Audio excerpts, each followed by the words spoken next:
On a blustery November day, 4 centuries ago, the English were preparing themselves for one of the greatest national celebrations ever seen.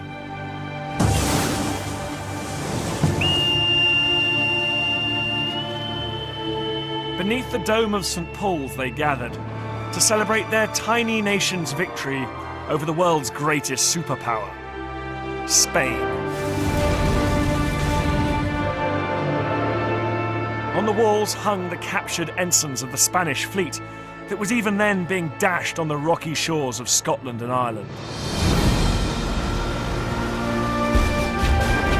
The year was 1588, and the battle was the Armada.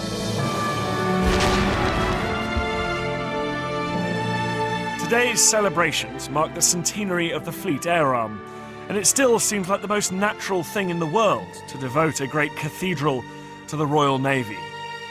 A tradition that began on that autumn day 400 years ago. 1588 marked a turning point in our national story.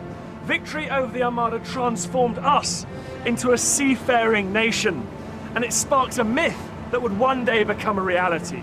That the nation's new destiny, the source of her future wealth and power, lay out there, on the oceans.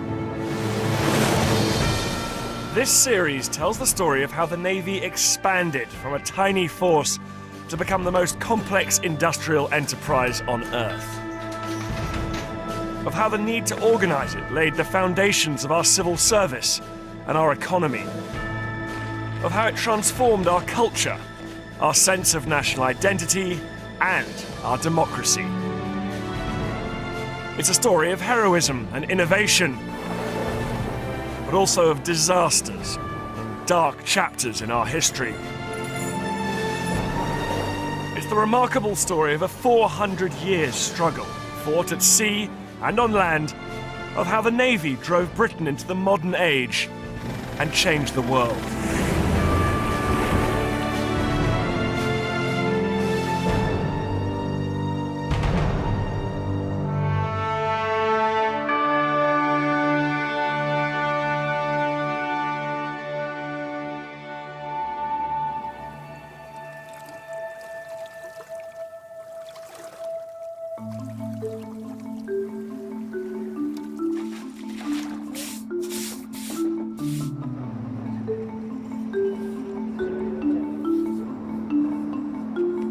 Clear the hatch.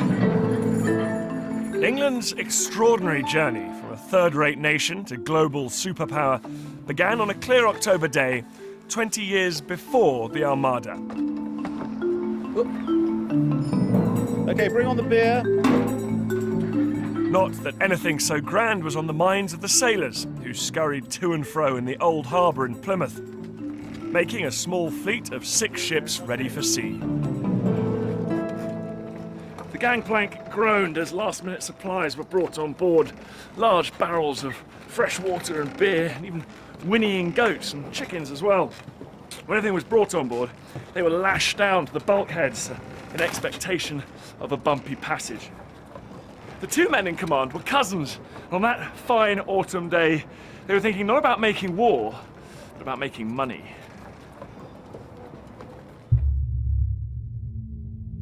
The older of the 2 was John Hawkins, who, at the age of just 35, was already Plymouth's leading merchant venturer. The younger was his cousin, a poor relation who'd grown up with Hawkins, 27-year-old Francis Drake.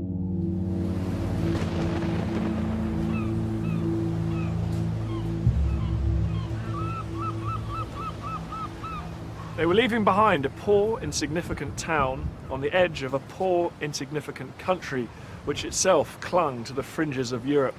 But this place had one thing going for it. This, one of the finest natural harbours on Earth, gateway to the Atlantic, and beyond that, the New World.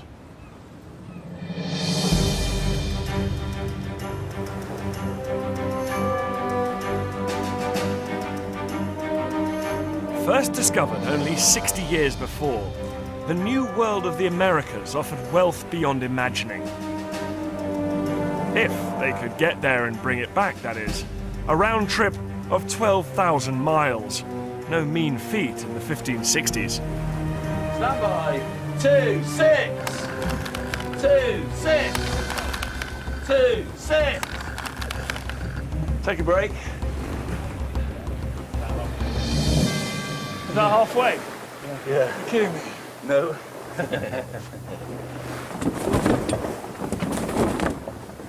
This wonderful replica of the Tudor ship, the Matthew, gives me a strong sense of what life might have been like on board. Sailing one of these, you're just so struck by the ingenuity, aren't you? It's the sort of combination of wood, rope, bit of metal, and you can sail around the other side of the world. Among the profit-hungry investors in the venture was the Queen herself. She'd lent 2 ships, the Jesus of Lubeck and the Minion. Both were old, spent and rotten, as were most of the vessels in her tiny navy. The crew, too, would get their share of the booty.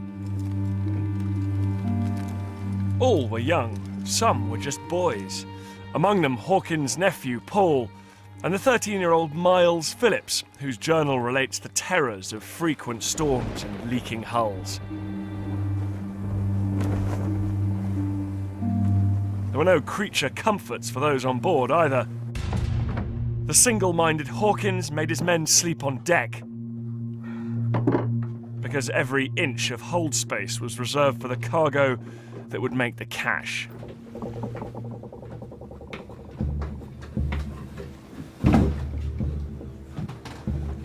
On that expedition, the cargo was a human one.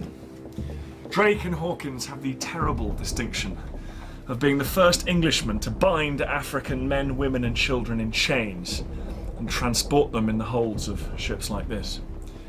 They were slave traders.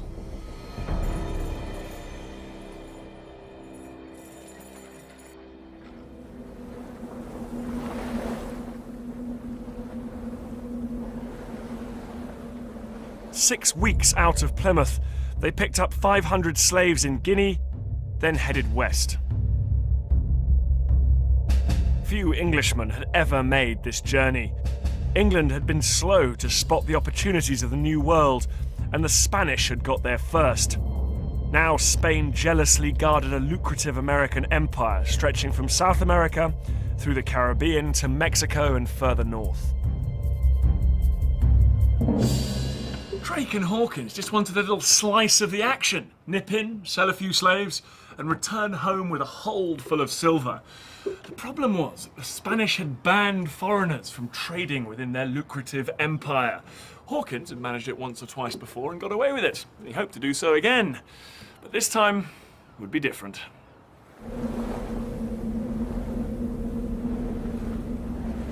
In the Caribbean, they traded their human cargo for silver, gold and pearls, then turned for home.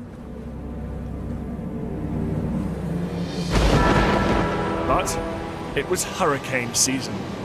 Storms drove them to San Juan on the coast of Mexico, where a powerful Spanish fleet first promised them safe passage, then decided to teach them a violent lesson.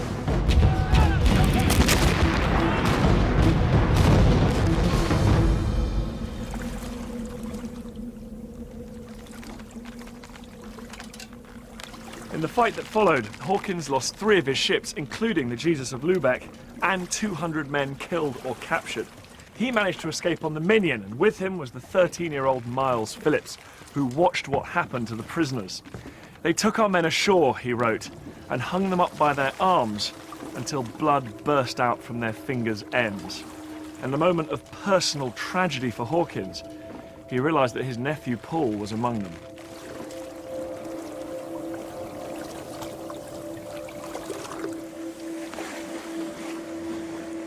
Disease and famine followed, and by the time they limped home, fewer than 20 men were left alive aboard the Minion.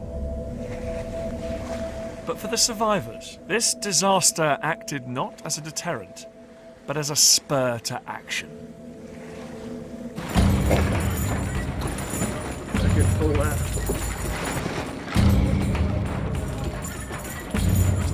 experience marked Drake and Hawkins for the rest of their lives. Neither would ever forgive the Spanish for their treachery, and they threw themselves into a bitter personal crusade against Spain. It was fueled by the heady mix of a lust for cash, religious zealotry, and a desire for personal revenge. In time, this crusade would become a national enterprise, and in doing so, it would forge a new idea of Englishness. But if England's seafarers were to have any chance of catching up with Spain, they would need better ships to do it.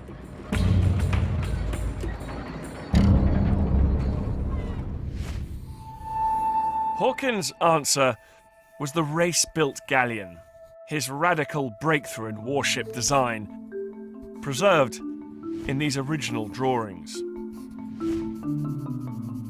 By using maths and geometry instead of rule of thumb, by cutting down high decks, and by streamlining hulls, Hawkins produced the fastest ships of their kind anywhere in the world. The first was built in 1570 at the Queen's Dockyard in Deptford. More were to follow. With greater space for guns, they were perfectly designed for war.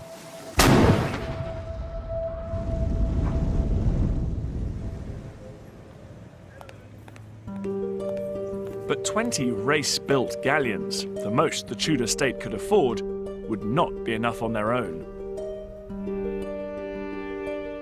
Hawkins landed a job on the Navy Board, the committee that ran the Queen's modest fleet. And in 1582, the board commissioned a series of extraordinary surveys, preserved here at the National Archives.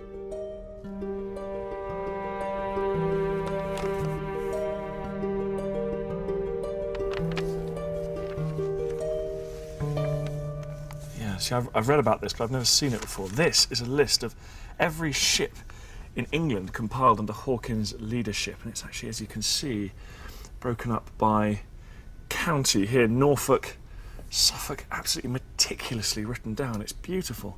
Every single ship, with the tonnage here, so these ones are St Mary, the Solomon, 200 tons. Absolutely incredible.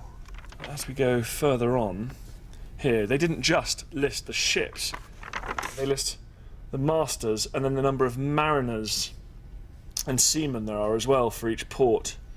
So here we go. In Cornwall, there are 108 masters, 626 mariners, and 1,184 seamen. So precise.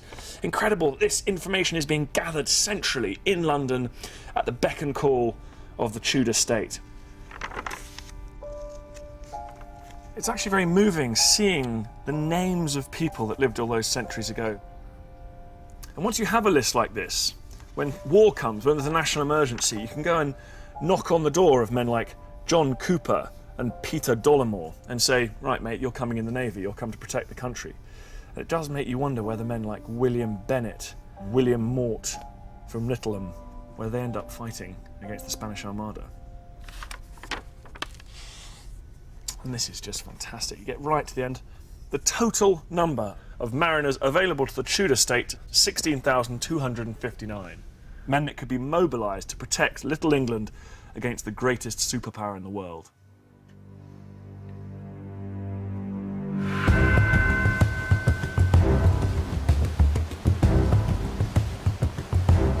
Drake, meanwhile, was taking his revenge on Spain in a much more direct fashion.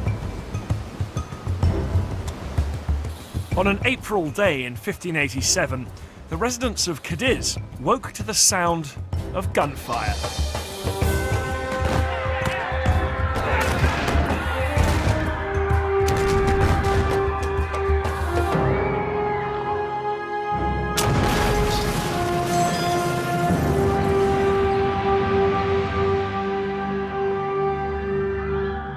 By the end of the day, over 30 Spanish ships lay at the bottom of the harbour, and Drake's fleet had sailed away with holds full of treasure.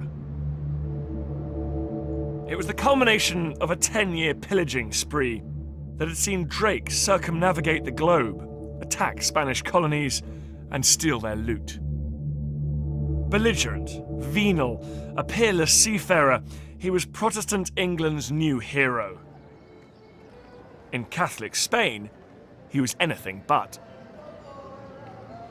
Standing here, looking at it from the Spanish point of view, the English appear little different from Vikings, men who came from the north in ships bent on plunder and destruction, to whom nothing was sacred. Most infamous of all was Drake, still hated, still known as Il Draque, the dragon. And now the dragon had pushed the King of Spain to take his own terrible revenge on Drake and England.